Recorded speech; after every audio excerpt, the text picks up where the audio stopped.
Find all your 4th of July needs at low prices, all in the Baker's app. Get a tender pork shoulder butt roast or St. Louis-style pork ribs for $1.99 a pound. Then buy 2, get 2 free on 12 packs of delicious Coca-Cola, Pepsi, or 7-Up, all with your card. Shop these deals at your local Baker's, less than 10 miles away. Or tap the screen now to download the Baker's app to save big today. Baker's, fresh for everyone. Prices and product availability subject to change. Restrictions apply. See site for details.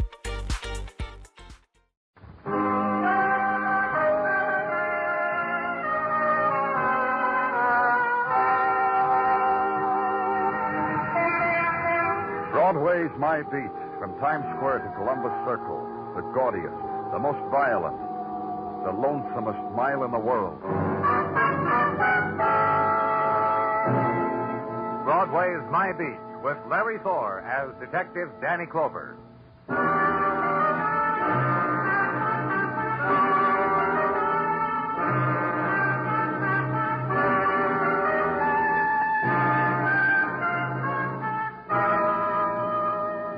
When Broadway leaps into the nighttime, the sound is a thing compounded of trumpet and machine and hiss and a gaudy laugh. They melt together, and the noise you get is shock. When the month is March and the rains of spring fall softly into the riot, shock scatters and huddles tightly behind this facade and that, in that doorway, behind that window. The street is hurry up and get out of the weather. The street is stragglers, is bleeding neon. So make a phone call. Find a friend. It's lonely in the rain.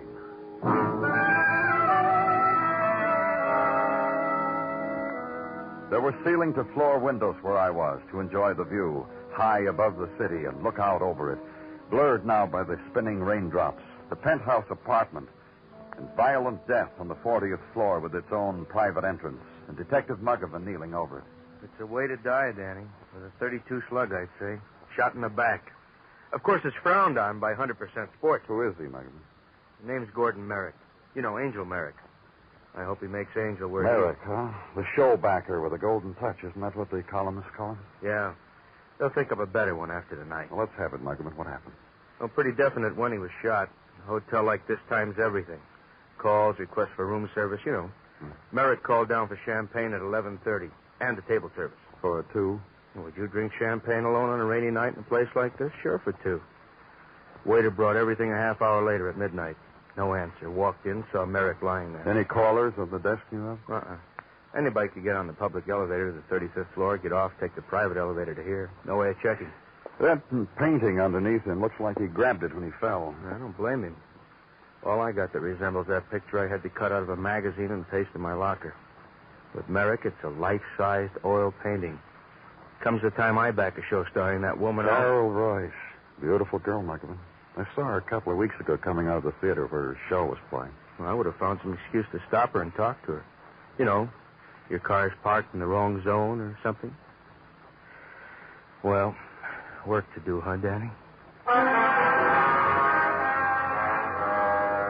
And through the window, the pattern of the city far below, sodden now with rain and mist.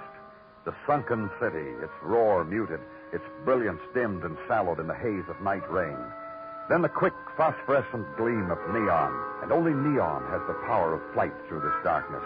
All other lights are slowed, their shimmer flows on the currents of wind, and here and there trapped, gathered into a blob, shapeless, blurred, and a man on the pavements below pauses an instant, touches a flame to his cigarette, hurries away, because this death in this place has somehow whispered into the fall of rain. And at headquarters, the opening of a file on the death of Gordon Merrick. The image of the woman's portrait to whom he spoke is dying gives you the first entry. A name, Carol Royce. An address, Sutton Place on the East River. Go there. The woman who finally opens her door to you is wrapped in night lace and goes well with March Torrance. I was trying to sleep. It's quite late, you know. For me, it's late. I'm from the police, Miss Royce. May I come in? It's late, I told you. I'm trying to sleep. I have a matinee tomorrow. It's about Gordon Merrick. What have I to do with... What about Gordon? He's dead. He was murdered. Please come in. I asked you something. Yes? What have I to do with Gordon Merrick? alive or dead? We found him holding a portrait of you. When he was shot in the back, he must have reached out and... In the back? Poor boy. In the back. It must have hurt. You think so? Think what? Think that it hurt? Tell me. I want to know. I'll send you the autopsy report. Do that. Please do that. That's all it means to you, his dying like that? Well, Gordon called me at the theater tonight, asked me to a champagne supper for two, a cold bird and candlelight, to talk about things. I was bored talking to him about things, so I didn't go. I came home, tried to sleep. Oh, my portrait in his arms. Poor boy. Talk to him about what things, Miss Rice? Dick Kane. Him over there in the silver picture frame. I met him when I toured the USO. Last war. The man stood out from that olive drab crowd on the hill. I went after him tooth and claw. I got him. And Merrick wanted you back, wanted you away from this Dick Kane. He never made it. But he died trying. That you can say for Gordon Merrick. He never stopped trying. Dick Kane, did he know about you and Merrick? Jealous. Jealous is my Vic. So bitterly. So without reason. I adore the man you hear. A night filled with rain. And no Vic. You hear? Where does he live? A rooming house on 3rd. 756 3rd Avenue. But he won't be there when you go to him. I've been calling him ever since I got home. Hello? Oh, yes. Yes. Is it? Yes. Dick Kane? No. Our eager boy stage manager calling a rehearsal for tomorrow's matinee. You, Dick, between the two of you, you've murdered sleep. Anything else you want, Bed?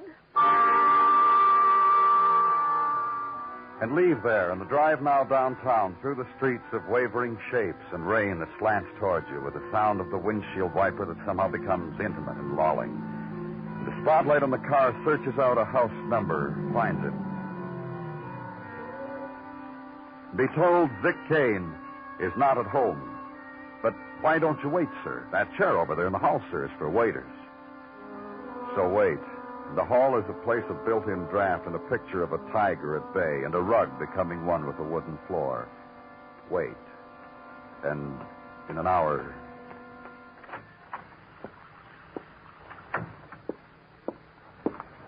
Is your name Vic Kane? Who are you? Police. Danny Clover. Waiting for me? That's right. Could have waited in my room, mister. In here, it's always open. A stinking room by the side of the road. What do you want, cop? Information about the death of Gordon Merrick. He dead? On a rainy night? Very theatrical. Very. He was shot in the back, Vic. You got a gun? Yeah, I got one. 32.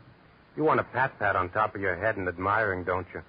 You just tell your boss I said you're real good. A 32 it is. Get it? Sure.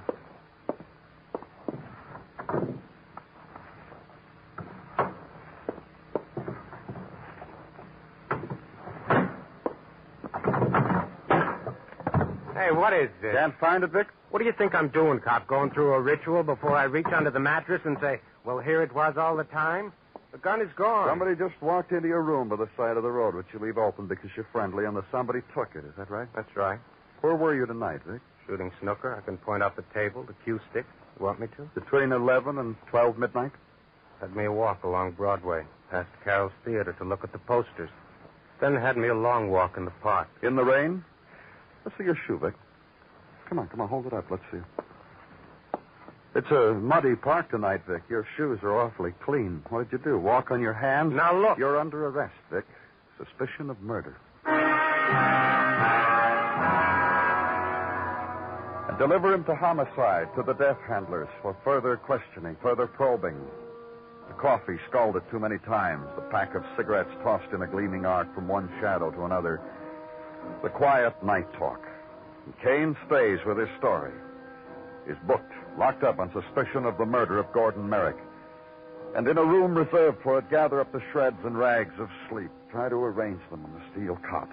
Not quite make it, because too quick there's a gentle clutching at your shoulder. Danny?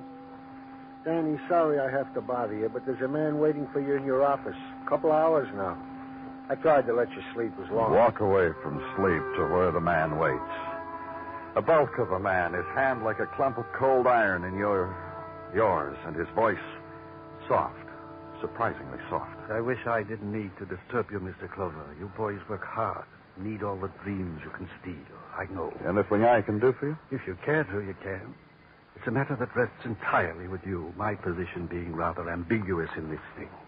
Which makes me a pleader, Mr. Clover. Special pleader. For what? I'm a private investigator, Jackie Scarr. I've been retained this morning by a Miss Carol Royce to investigate the murder of Gordon Merrick, which you were handling, I understand. You see now what an ambiguous position she's put. You could have told her you didn't want it. You could have told her the police were handling it. You've seen her, Mr. Clover.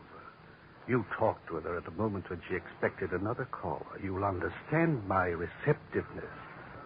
That and the large fee. She's paying you to find Vic Kane innocent of Merrick's murder? An observation not too astute, considering how deeply she loves this Kane man. No offense, Mr. Clover. Honestly, no offense. If you took the job, you must believe that you can do that. Prove Kane's innocence. Otherwise, you'd Taking all that she offers under false pretenses? Not true, Mr. Clover. I shall work very hard and with integrity. If I prove nothing, I get nothing. Only expenses. It's a thing we've grown to admire here, Mr. Scarr, integrity. Then you'll admire me. And since I must begin the process somewhere, your permission to speak with the Kane man in his cell? That is, if it's... Danny Clover here. Buggerman, Danny, get down to the morgue. Got a thing for you. Real interesting thing. Right away.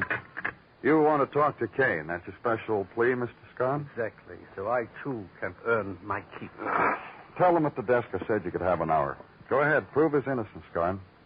I'll admire you when it happens.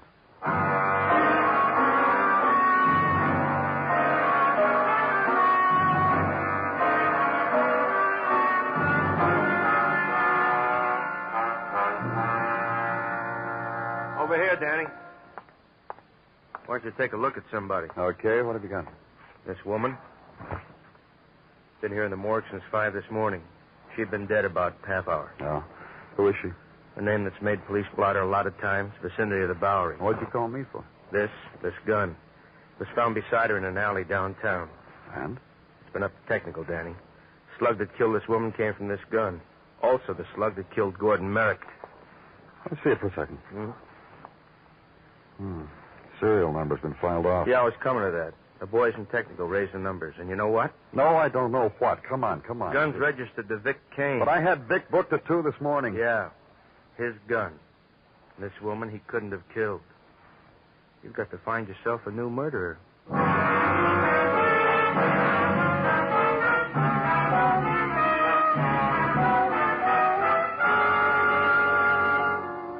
You are listening to Broadway's My Beat, written by Morton Fine and David Friedkin, and starring Larry Thor as Detective Danny Clover. Now here's a word from Burt Lancaster, star of the motion picture The Crimson Pirate. This is Burt Lancaster. I've been doing quite a bit of traveling around the world lately, either on location or making personal appearances. But I always keep in touch with Hollywood by listening to the Lux Radio Theater every Monday night over the CBS radio network. To radio actors, the Lux Radio Theater is Hollywood, because you can always be sure of hearing the latest and best motion pictures with the original stars. Why don't you tune in with me to the CBS radio network next Monday night and hear some fine entertainment on the Lux Radio Theater?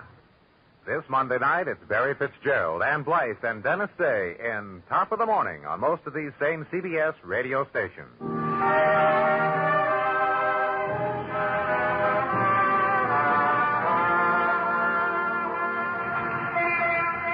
The squall of rain lashes once more at Broadway. For the time of its passing, the desolation is complete. Only the gutters run with movement. Only the pavement reflects the shrieking of spectaculars, the insinuations of neon, the whisperings into nothing, the shrill promises offered on rain-tossed wind. And finally, the storm begins its dying. And from underground, a girl darts, her slicker glistening, her hair streaming under the shelter of a newspaper torn from a trash bin. And after her, another, and then another. The street is no longer desolation. Something else now. Something that happens after rain.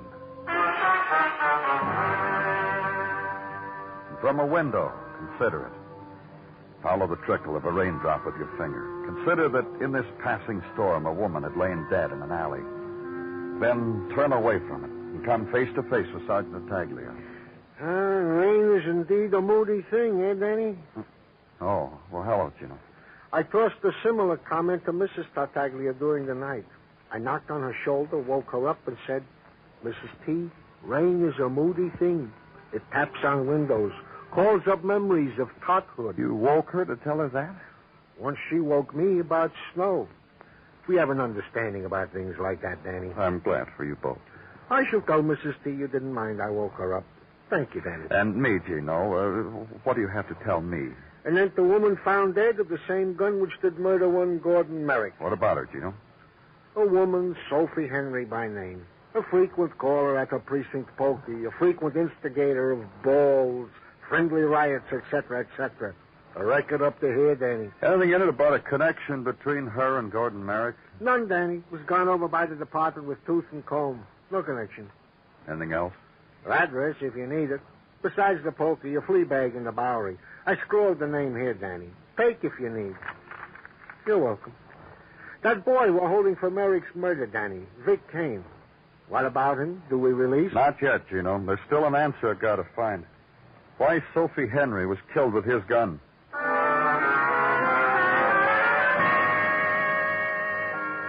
So because the new murder is closer to you in time than the old one, pursue the reasons for violence done upon a woman named Sophie Henry, late of the Bowery, late of police blotters, late of the living.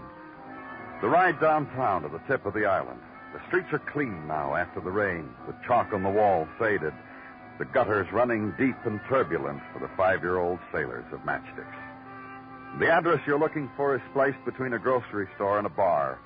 And note briefly that the cat in the bar window is the fatter.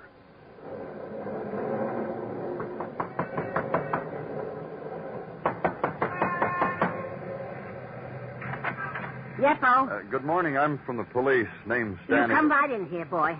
This way, right in, sonny boy. Oh, my, what a day, what a day, what a day. Meet your brother. Hello, Mr. Scarn. Good morning to you, Mr. Clover. I hope. Your brother? He's a cop, too. Ain't had 2 cops in here at the same time since the time Miss Flybusher threw a fit. I hope I'm not intruding into your jurisdiction, Mr. Clover. You got your job to do. And nobody threw a fit today. Well, what do you sonnies want? I'm sure we're both looking for the same thing, Mrs. Polk. Oh. Please, watch the elbow, Mrs. Polk. This sonny just told me about Sophie. She's dead, he tells me.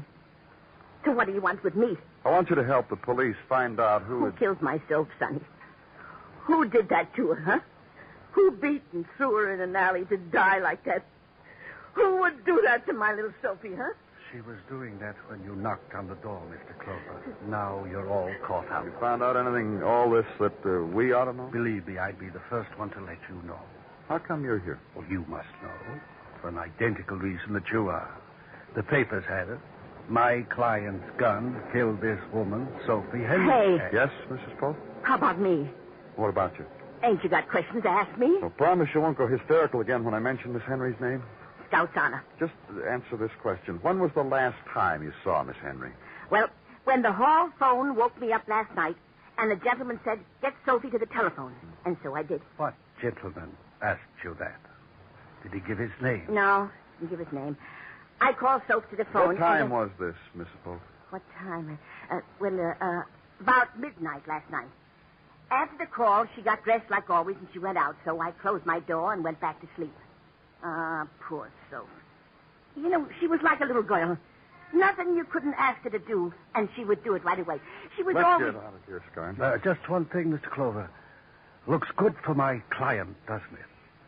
How can you possibly figure Vic Kane's the killer?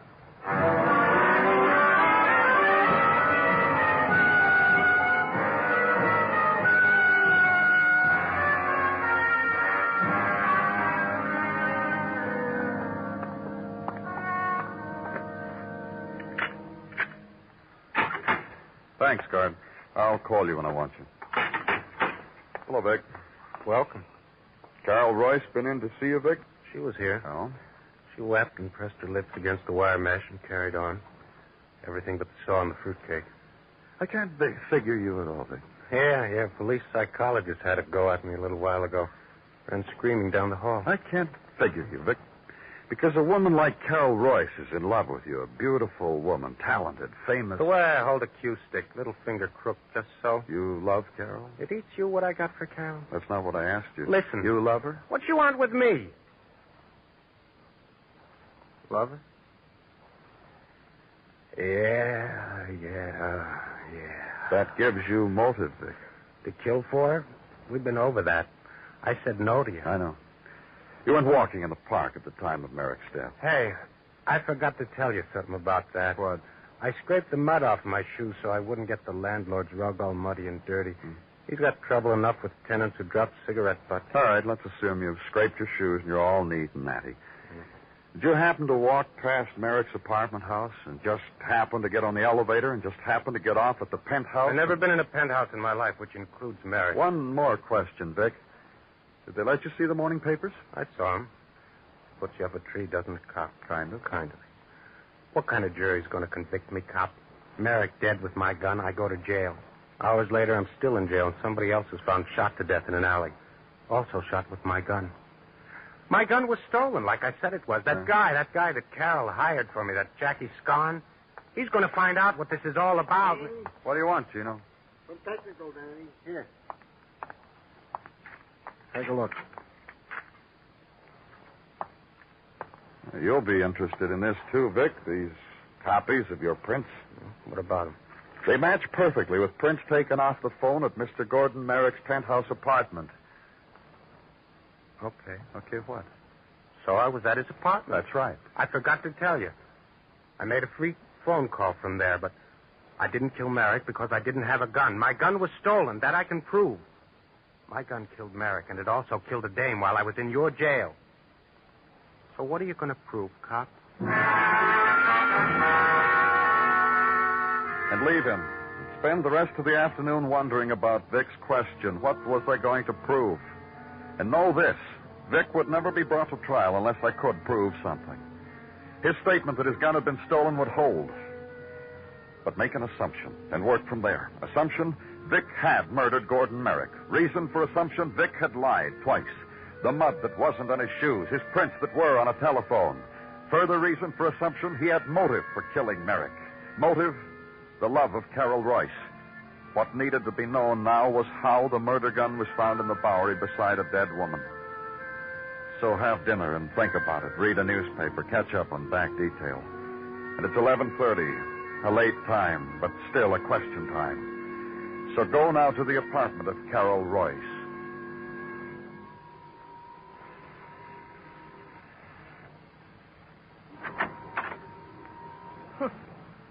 It's getting habitual. I open the door and it's you. Mind if I come in? A well-turned question. Yes, I mind. Mind if I ask why? Because I'm dressed like this. My third act costume happens to be this negligee, and I rush right home. We've got to talk, Miss Royce. If you want to change, I'll wait. Well, a packed house saw me like this tonight. Come on in for some standing room. Thank you. In here. And don't stand too long. It gets me nervous. Say your say and get out. I understand you saw Vic this morning, Miss Roy. Yes, I did. To see him with bars in front of him. I wanted to measure my self-control. You think he'll be getting out? I don't know much about the law, but I doubt whether they'll even arraign him. It's what my friends tell me. It's what I read in the papers. Vic's coming home to me. We'll have a party. He'll drink wine from my slipper. We'll pass it around the room, and only the two of us will drink it. It'll be a happy... Mr. Scarn, come on in. Miss Royce has been waiting for you. Of course. I guess I was wrong all the time. Don't let it distress you, Mr. Clover. People are wrong about things, right about things all the time. It happens. But this time I was too wrong. I thought Vic and Miss Royce... Now it turns out you have the key to Miss Royce's apartment. Hired help. I'm a courteous employer, and I expect loyalty from my domestics. Domestic? I suppose you could say so. And I'm sure your visit's about over, Mr. Clover. That's about right. Miss Royce? Man talk now, Mr. Clover. The three of us. You really love Vic, don't you? I told you how it's going to be when he gets home. When's he going to come home, Scarn? That's up to Mr. Clover, my dear. But it shouldn't be too long. He'll be held where he is for trial, and the trial is going to be for murder. Scarn. Does he know what he's talking about? No. When's Vic coming back to? Soon. You can believe that if you want, Miss Royce, but that's not the way it is. Vic Kane killed Merrick out of jealousy over you. Scarn. Gently, my dear. I told Did you tell her Vic's prints were found in Merrick's apartment? Oh? Gently. I paid you. You said it would be all right. The situation doesn't warrant so much drama, my dear. It's really a very simple situation. Let's start from there. Vic killed Gordon Merrick out of jealousy over you, Miss Royce. He used Merrick's phone, called you, told you what he'd done. Listen to him, Scarn. So Miss Royce got in touch with you, Scarn, and you set up a thing. I'm sure Miss Royce is quite bored with all this now, Mr. Are you, Miss Royce? You set up a thing, Scarn. Picked up Vic's gun where he left it in his room, then killed. Shut up! Gently, my dear. That's right, then killed. Scarn got hold of a woman named Sophie Henry, murdered her with Vic's gun. You did. Look, Clover. That way, Vic would never be brought to trial. Lack of sufficient evidence. His story about his stolen gun couldn't be disproved. Look, Clover, all I get out of this is expenses, like I told you. I don't help in any way. I get practically nothing. But you helped. You did a lot. You got a reward coming if you want. Let's go, Scarn. That's Carol Royce, Clover. No? Then we'll have to do it another way. Hold quiet. What do you want?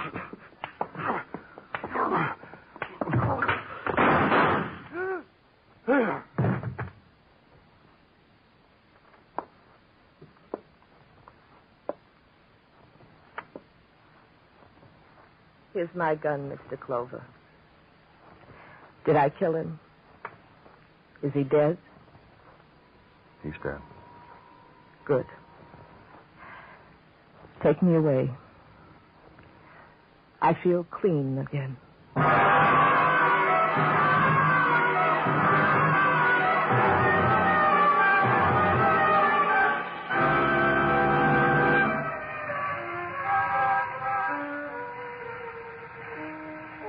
Broadway's almost empty now, except for those who never quit. Those who wear peepholes for eyes, the dream walkers, the people who want to laugh, the search behind doorways, in alleys, through shuttered windows.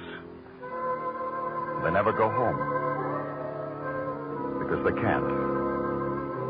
It's Broadway, the gaudiest, the most violent, the lonesomest mile in the world. Broadway, my beat.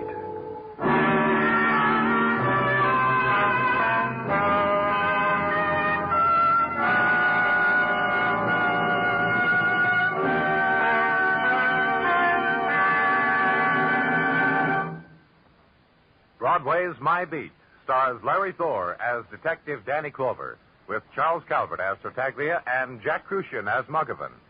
The program was produced and directed by Elliott Lewis, with musical score composed and conducted by Alexander Courage. In tonight's story, Rita Johnson was heard as Carol Royce, Herb Butterfield as Jackie Scarn, Martha Wentworth as Mrs. Polk, and Paul Richards as Vic Kane.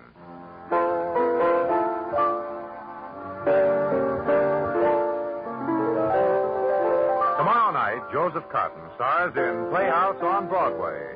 The play is titled In a Lonely Place. Don't forget, it's a thriller for Playhouse on Broadway tomorrow night on most of these same CBS radio stations. And remember, Robert Hughes Waxworks bring you the top records and recording artists on the CBS Radio Network.